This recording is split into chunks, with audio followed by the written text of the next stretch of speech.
Right.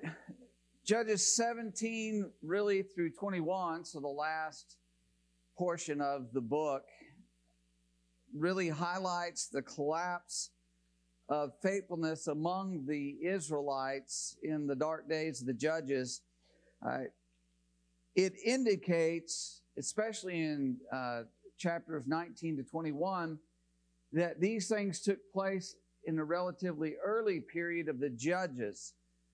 It's believed that 17:18 also took place in a relatively early period. Remember, Judges is not laid out in a chronological order, but it's more of a topical order. And it's almost like 17 to 21 is a prequel to what we read about with the various Judges. We don't read of Judges in these chapters at all. They're not present. So it seems to be the days before the Judges actually come on the scene and begin to deliver the people. And this kind of lays out, here's why that things fell apart. Here's some of the specific events that unfolded that illustrate what happened among the children of Israel that led to all these oppressions that came along and the widespread idolatry that led to those oppressions and all of that. In chapter 20, verses 27 and 28, it mentions Phinehas there. That's just one of those time frame references. If you want to look at that, remember Phinehas was the son of Eleazar, who was the son of Aaron. So grandson of Aaron was still alive during that period in chapter 20 at least. And in these chapters, 17, 18 is a unit, 19 to 21 is a unit, and the first one represents religious apostasy. The second one really represents moral apostasy. And really, the two go together. When you have the failure in one, you're going to have a failure in the other. They go together. They influence one another. And it's interesting that both of these episodes involve Levites. Levites who are supposed to be those who are dedicated to serving God, making sure the temple and everything is done right, or the tabernacle at this time. They are the priestly tribe. They're the tribe that's charged with teaching the children of Israel the law. But you see in both these chapters that these Levites have gone far afield from what the law of God required of them and what it would expect of them and their role as the Lord had laid out.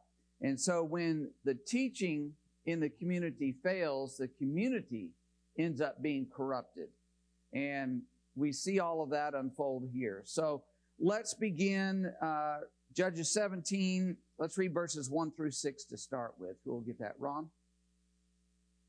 Now there was a man from the mountains of Ephraim, whose name was Micah. And he said to his mother, "The 1,100 shekels of silver that were taken from you, and on which you put a curse." He was saying, it in my ears, "Here is the silver with me, I took it." And the mother said, "May you be blessed by the Lord, my son." So when he had returned the 1,100 shekels of silver to his mother said, "I have wholly dedicated the silver from my hand to the Lord for my son, to make a carved image and a molded image. Now therefore I will return it to you." Thus he returned the silver to his mother. Then his mother took the 200 shekels of silver and gave them to the silversmith, and he made it into a carved image and a molded image. And they were in the house of Micah.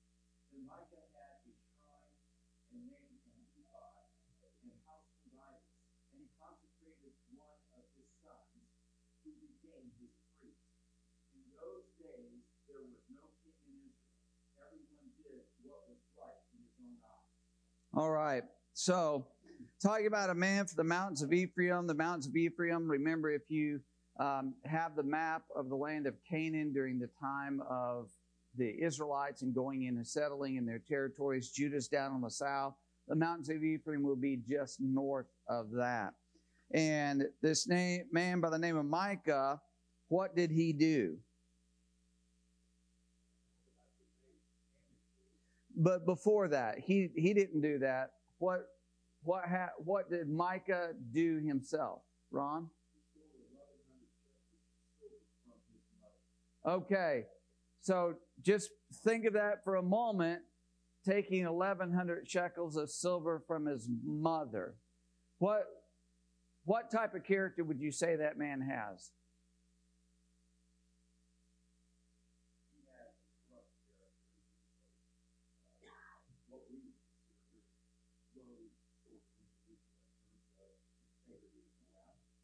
Okay, stealing from his own mother. First of all, why would he do that? It's obvious he's just very materialistic. 1,100 shekels. By the way, when you get down into the account and it talks about that he has this Levite that becomes his priest in verse 10, that he tells him, I'll give you 10 shekels of silver per year. So if you use that kind of as a baseline for annual salary, 1,100 shekels, it's a lot, right? We're talking about 100 years of annual wages. So this is a fortune that he's taken from. So his mother's very wealthy.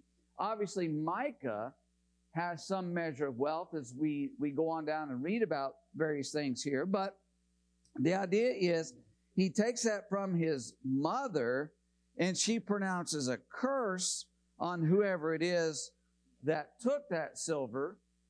He takes that to heart and confesses, I'm the one who did it. Then what does she say about all of that? What's her response when he says, I did it, Mom?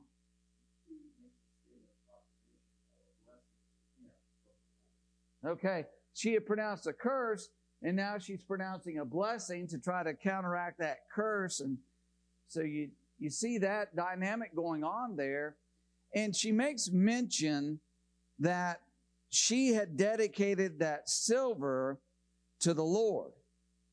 Now, whether that was before it was stolen, and that's one of the reasons she's very upset, or whether it's after it was stolen and he gives it back, that she says, okay, now I'm going to give this to the Lord. How much does she end up giving to the Lord?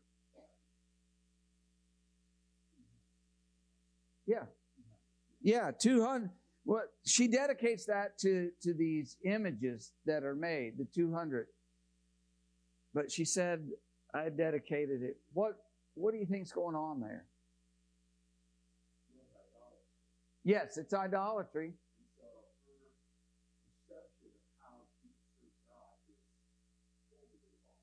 Right.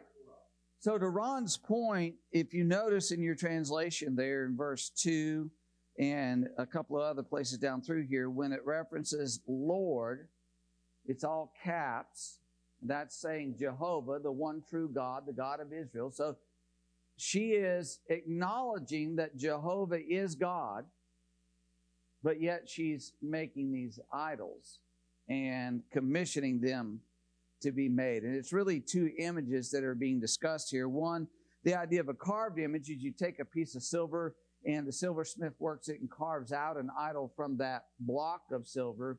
But then there's the other one that is the idea of a molden image that is poured into a mold and the idol is made out of that. The carved image could also be something that's wooden and they coat it in silver. They plate it in silver essentially. So you've got two different images though here that are involved in the idolatry that's taking place. And the 200 shekels of silver, that's not the 1,100. Now, some speculate that the 200 is a penalty that Micah paid because it not only required in the law the restoration, but also a penalty to be paid on top of that. And so some speculate, well, this is kind of the penalty price that he paid. But then it could also be that she says it's all dedicated to God, but I'm just going to give 200. So maybe she's more materialistic and she's changed her mind about it, which would not be surprising considering the nature of this family and everything here and being involved in idolatry. But two images being made, and what does Micah do with those images?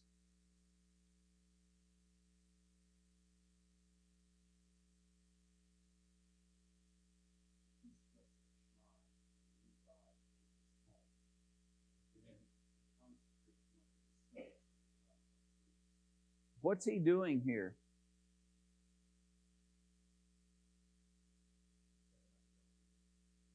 Setting up his own religion. Exactly right. Does this echo anything in Israel's history? Or foreshadow would probably be more like it.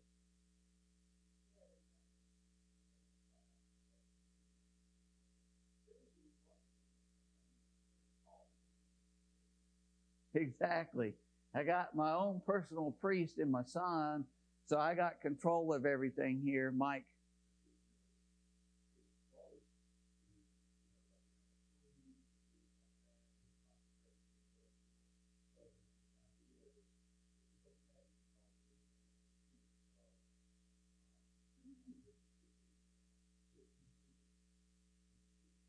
Okay. So you go back to Exodus chapter 20, where the Lord gives the 10 commandments to the children of Israel. And the very second commandment is an explicit prohibition against making images and worshiping Him through those images. This is a direct violation of a fundamental law that they all knew. It wasn't like, I didn't know, I never heard this before.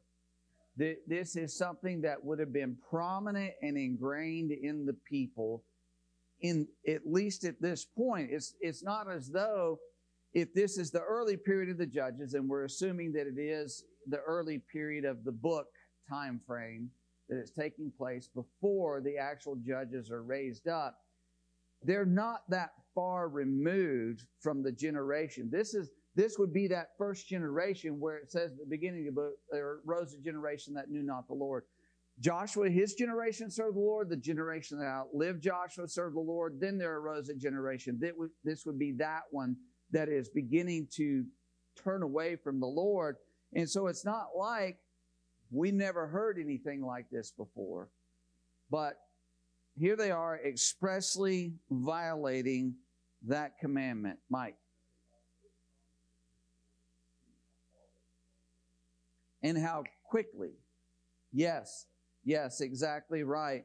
And then, of course, Nancy.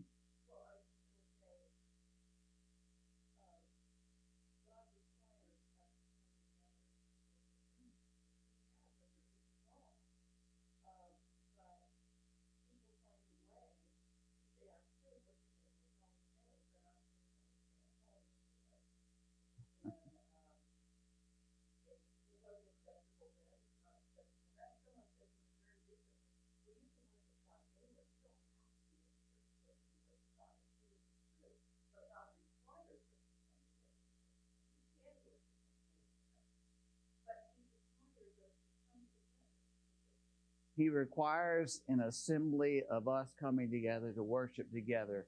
Not denying that we can't pay homage to God, we can't pray to God, we can't sing to God somewhere else at another time and place. But this is required, stipulated. Yes. Yes. Correct. Exactly right. Good point on that.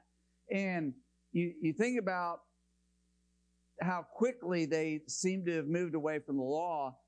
Well, you go back to Exodus again, chapter 20, the Lord speaks the 10 commandments to them at Horeb. Moses goes up on the mountain for 40 days, and Aaron and the rest of them dive right into idolatry because he made the calf. Remember, they worshiped him. The people brought all their earrings, and then all that. It's not like this is the first time that this has happened among the children of Israel, saying that they're worshiping God through the images that they have created themselves. So Micah has these images that his mother commissioned. He sets up his own shrine. He sets up his own house of worship, if you will. Has the ephod, has his son consecrated. So you think about this. There's a multitude of commands that are violated beyond that making of the image. And that was question 1. And we kind of covered this, but, honoring your parents, do not steal, do not covet, all those things. There's just across the board ignoring the fundamental law that God had laid down for them. So we'll circle back to verse 6 in just a little bit. Now, let's read verses 7. Let's just read 7 through 13, and we'll pick up more discussion here. 7 through 13. Who's got it? Carter.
All right. So question number 2, I had asked who served as Micah's priests and why. Of course, the first one is his son. The second guy, what about him? Who is he? Where is he from?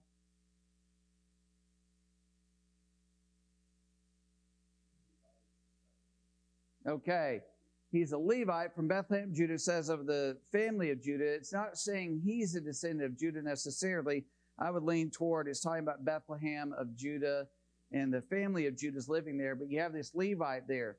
Anybody pick up on what's odd about this? This Levite being from Bethlehem of Judah.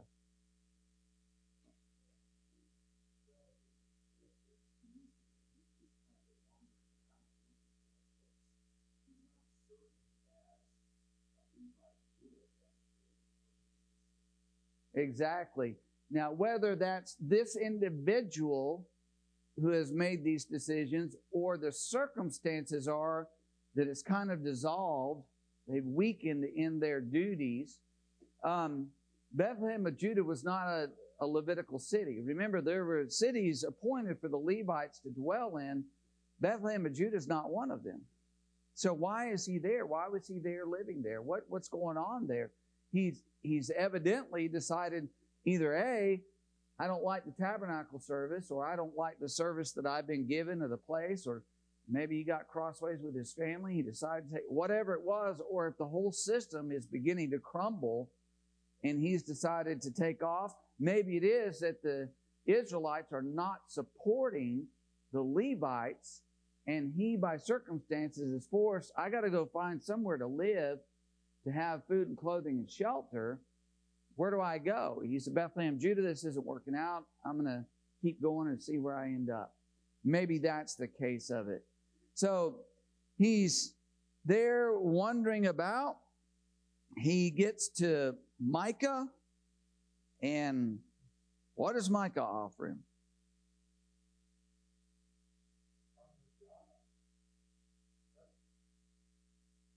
Yeah. Hey, I got a place for you. And it says the Levite's content to dwell there. He's going to pay him an income, a place to live, clothes to wear in his particular worship and service and all of that. So everything's going to be provided for you. And he became to him like one of his sons. Anything odd in what's being discussed there?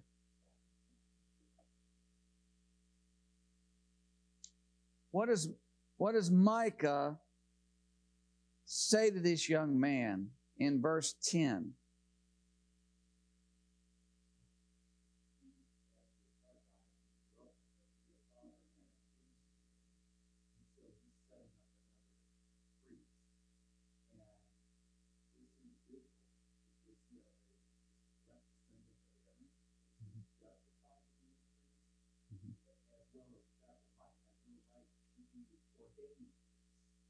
Okay. Yeah, Micah has no business in ordaining priests. That's for sure there. And this man, when you drop down to chapter 18, and verse 30, it talks about he's Jonathan, son of Geshur, son of Manasseh, priest of the tribe of Dan. He and his son served in the tribe of Dan. So here's a Levite who is younger than Micah that's showing up, and Micah tells him, you be a father to me. And then he becomes like one of his sons. So it's an odd relationship. And he's basically telling him, in spiritual matters, I'm going to have you as superior to me. You stand between me and God, and you perform the religious rites and rituals, and you'll help me be right with God, and then I'll take care of you. I'll look after you. It's just an odd relationship that they have here, as the younger man being his, quote, father, if you will. But Micah makes a statement in verse 13. Anything odd about verse 13 or any lesson out of verse 13, Mike?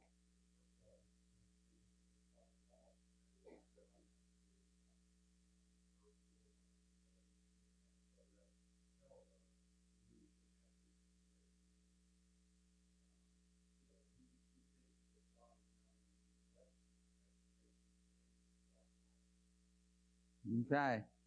He believes in and worships Jehovah God. So he's got that right. But he believed he set up a valid system to worship the Lord. He thinks that feels good. Tom, you have some? Do it.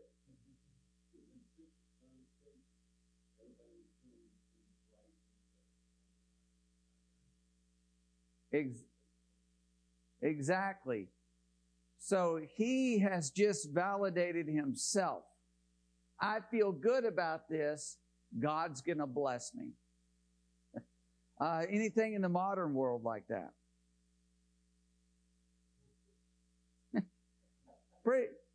Pretty much the whole system, right, Paul? Elaine?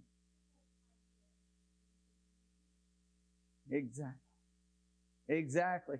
Hey, I believe in Jesus, so I've got that right, but I want to set it up the way that I like it, that's convenient to me, and I'm going to check some of these boxes here, and that feels good, and God is blessing me in this. Anita?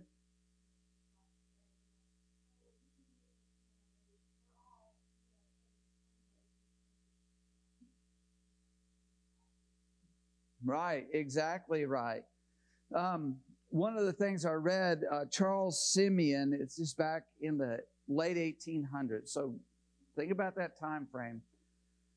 In the late 1800s, he wrote a series of lessons through the whole Bible. In this particular section here, he said that people have the attitude that Jesus died in order to relax God's law and let us do what we want to do. You think about it, all the way back in the 1800s, he saw that in the religious world around him. And I think that's apt for today. People who believe, well, we're not under law, we're under grace. As long as we believe in Jesus, then all these other things really don't matter. Let's set it up the way that we like, and let's make our images, let's make our ephods, let's build our facilities, let's have our guitars and drums and all of that, and let's set up a system we like that makes us happy, and since we've done it, well, God's pleased. Mike?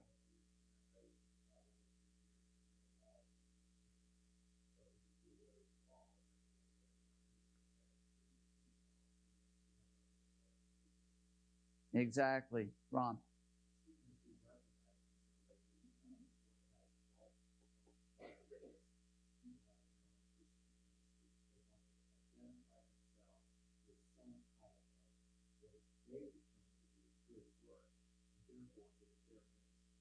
Yes, their ministry, there's a ministry for everything under heaven, essentially.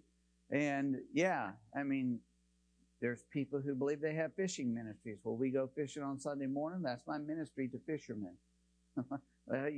Cowboy churches. Well, let's go down to the arena. Forget what you call that, if it's more than an arena. But anyways, let's go down there. Let's ride horses for a little while. That's our ministry. We're ministering to cowboys. And let's just have a church service here and all of that kind of stuff. So, yeah, it's never ending. And it just helps us to see, there's nothing new under the sun. It's not like this hasn't happened before. It has. And we see the end result of what happens. We're getting ready to see that in chapter 18. We'll talk more about this in a minute as to the outcome of modern things. So let's read 1 through 10. It's a little bit longer, but Ron, go ahead. Yes.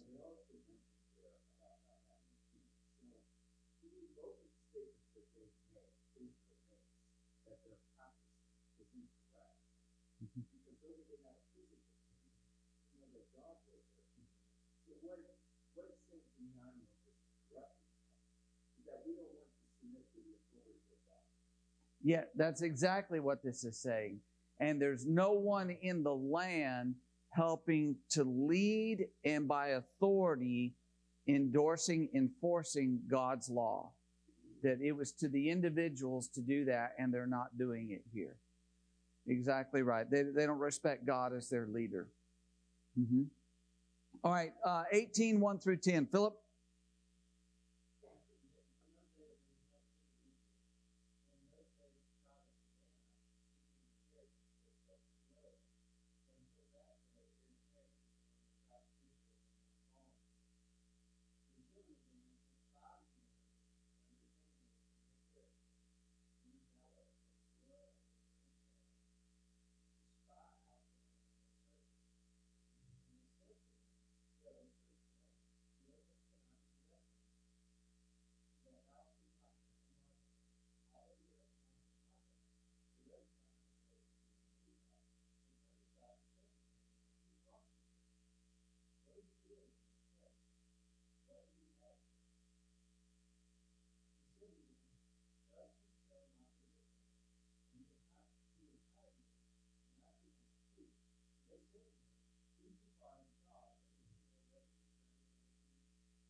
All right. So question 3, asked about verse 1. Why did the Danites migrate? Why are they going from one place to another? What's referenced there?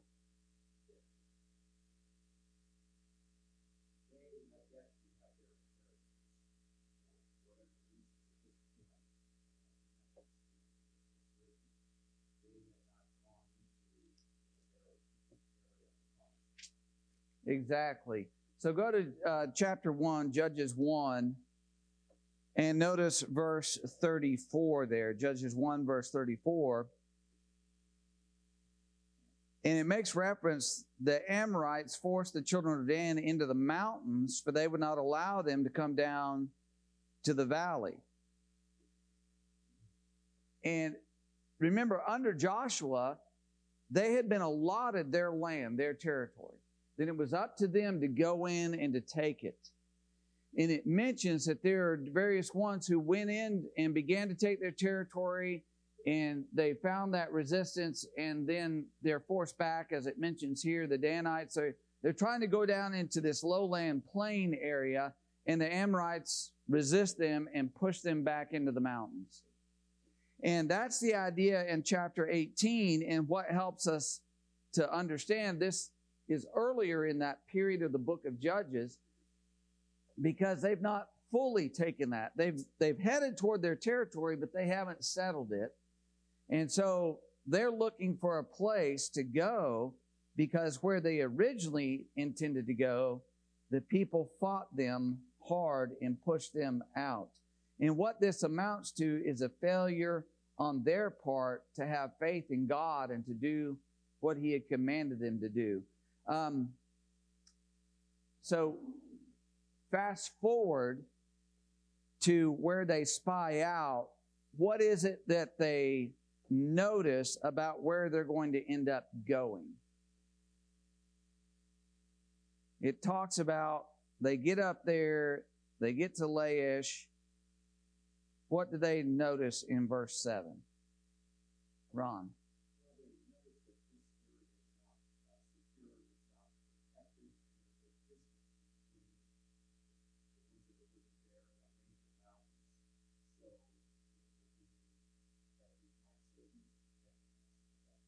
Okay. It's too hard to do what God told us to do down here. Let's go find something easier. That's what's happening here. We want something that's not going to be so difficult. These people are there. They don't have any defenses. They seem to be easygoing. They're not concerned. Let's go get them. All right. So it talks about these 5 men are sent out. They go up to Zorah Eshtaol. That's west of Jerusalem. It's at the edge of the mountains, dropping down into that coastal plain, into where the Philistines and all that live. So they head north. They go up to end up at Micah's house. They hear the voice of the Levite. They recognize that voice. Now, some people say they maybe knew him personally from some connection before, or they recognize his voice as being from the south, and they struck up a conversation. Whichever way that is, there's some connection there, and they strike up this conversation, ask him what he's doing there, and, hey, inquire of God for us. What's his answer? Would you expect any other answer? Because what do you know about this Levite? Hey, you give me 10 shekels of silver, food, place to live, clothes, I'm yours. Hey, here's a group of guys. Yeah, I'll give you a favorable report, right? He's like the modern televangelist. Hey, whatever you want. It's good. It's good. Now, what's interesting to me, and we may discuss this a little later, is he tells him, look, it's good. It's going to work out for you. And it does work out for them. Did that mean what he said was actually the message of God? It doesn't.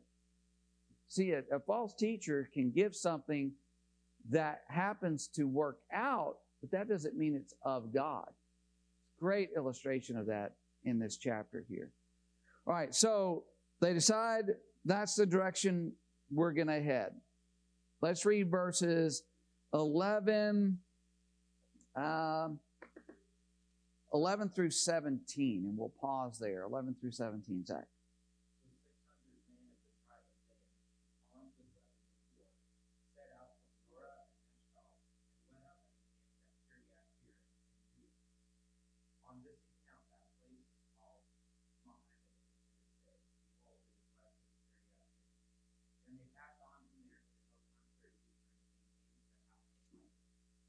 Then the 5 men who had gone to scout out the country of Laish said to the brothers, do you know that in these houses there are ephod, household gods, carved image, and metal image? Now therefore consider what you do. And they turned aside there and came to the house of the young Levite by the name of Micah, and asked him about his welfare. Now the 600 men and Canaanites, armed with their weapons of war, stood by the entrance of the gate. And the 5 men that had gone to scout out the land went out and entered and took the carved image, the ephod, the household god, and the metal image, while the two stood by the entrance of the gate. Okay. So one of the questions I had was about the character of the Danites as described here and going forward. What do you know about these men?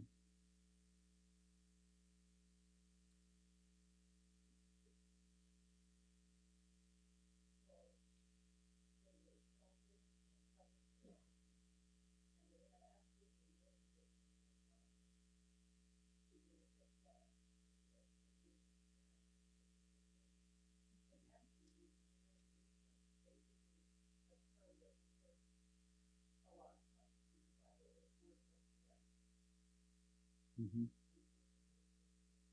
Yes. Okay.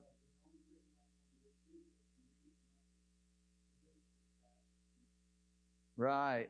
Right. You think about this, remember, they are brothers to one another. They're all related as Israelites. These are their own people that they're going to and they're stealing from. Right? It'd be like if a group from West Virginia came down here and decided to steal everything we had. They came to our house and they're like, hey, I see you got this. I like that. I like your car. I see you got some money here. There's some jewelry. That's going to be ours now. That's what it would be like. It just, they're turning on themselves.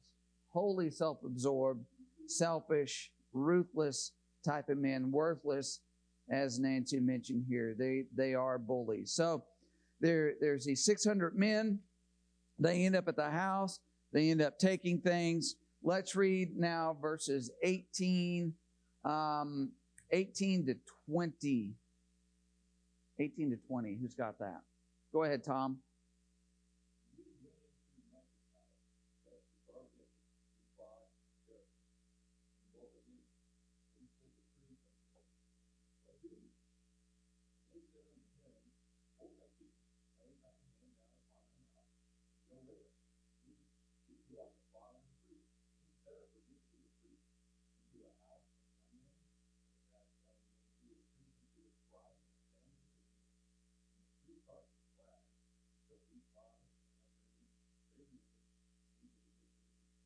All right. So at first, he's just kind of standing there watching all this unfold. He knows he can't do anything about it. And when he raises this objection, hey, what's going on here? What's the response of those men?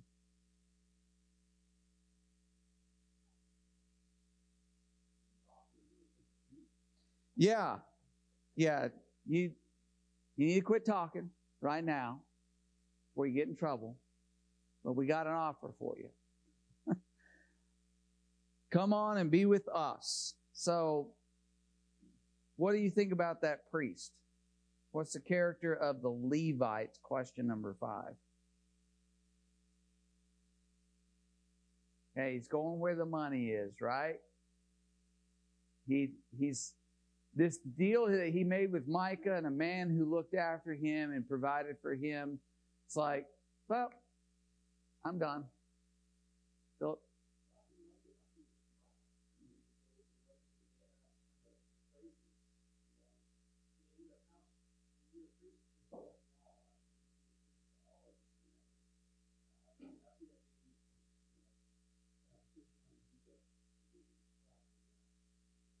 yeah, Mike.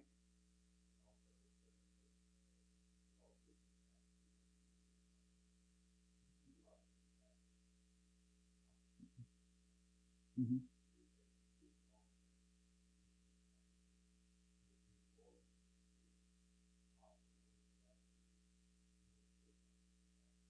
Exactly, Zach.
Yeah, and I think that modern application where someone believes because I have a bigger audience, I have more money and everything like that, that I'm doing the right thing, to Mike's point, that I'm, look at me, look at the success that I have. God is blessing me in my ministry. And that is the furthest thing from the truth here. But so many times we get caught up in thinking, well, the numbers, the money, that's the indicator of success. And it's not the indicator of success. And so many people in the world around us get caught up in that. Well, they started out with 8 people at the YMCA, and now they've got 250, like 3 years later, and they're looking for their own thing, and they've got this thing going on, that thing going on, and that's success. That's not success. I've known brethren like that. I've known of congregations where they just swelled up, and they think, well, look at all that growth. It's not growth. There's something else going on there. Mike.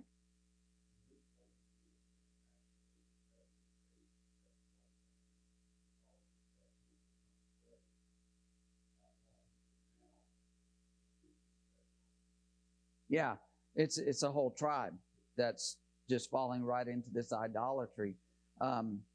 So multiple problems with the Danites, multiple problems with this Levite. Any other thoughts there? All right, let's read now. Let's pick up and continue on reading down through verse 26. Where do we stop off? Verse 20. So 21 to 26. 21 to 26. Who's got that? Mike.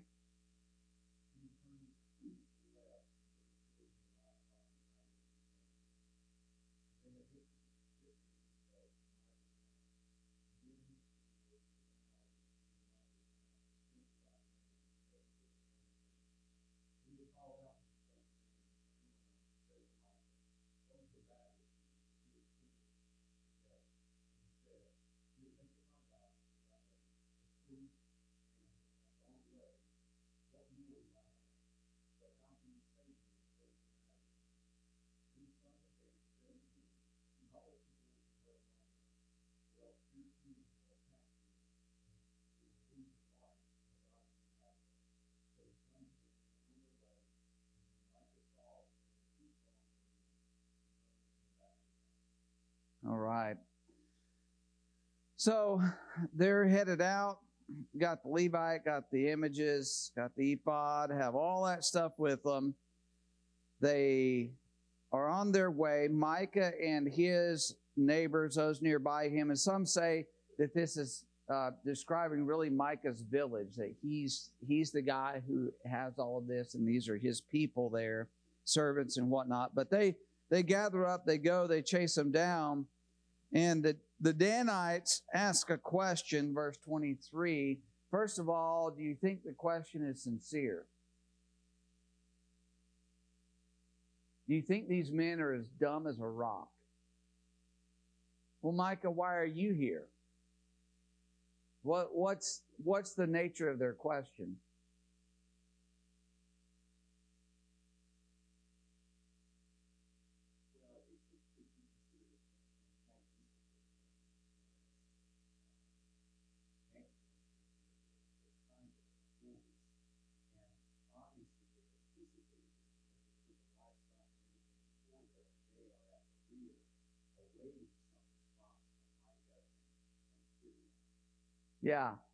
Yeah, they're not asking this in sincerity. It's sarcasm and a challenge. Mike? Right, exactly. What are you doing? What are you looking at? When they know they've provoked it and everything, and Micah's response is good, I think, in the sense of, isn't it obvious why I'm here and what's bothering me? But in his response, verse 24, anything to observe there?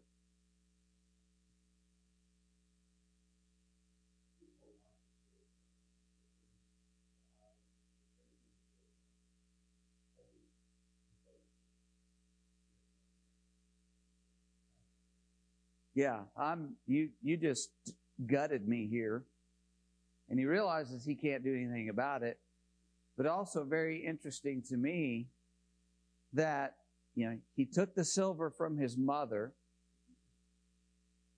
and then there's a portion of that silver made into these gods, and now that's taken away from him. And there's not going to be any repentance here. There's not going to be any returning of it here. Boom, it's gone.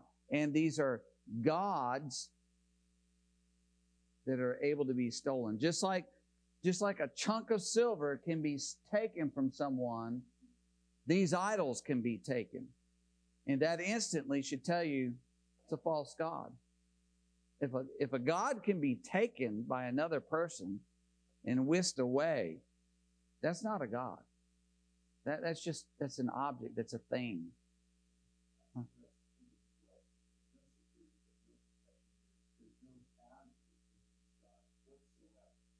Mm-hmm.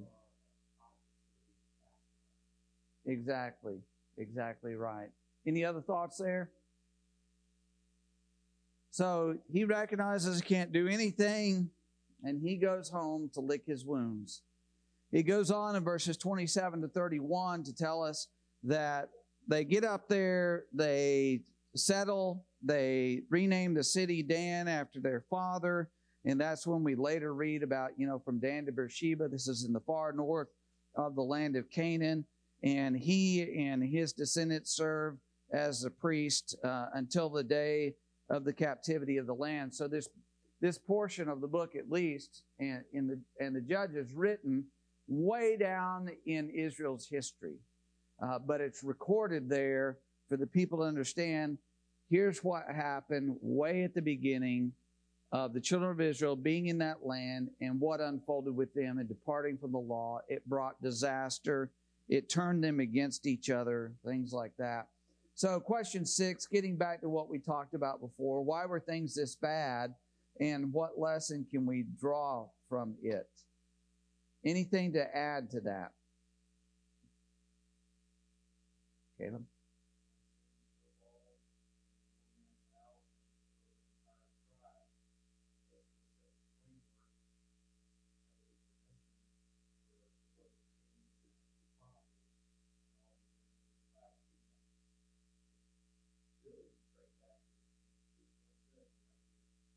There's these seeds that are in there happening at this time. And in the United Kingdom, things improved, at least until Solomon and his idolatry, and then it fell apart, especially in the northern kingdom, which Dan is in the northern kingdom, and it's spread like wildfire there. Exactly right. Other thoughts? Ron?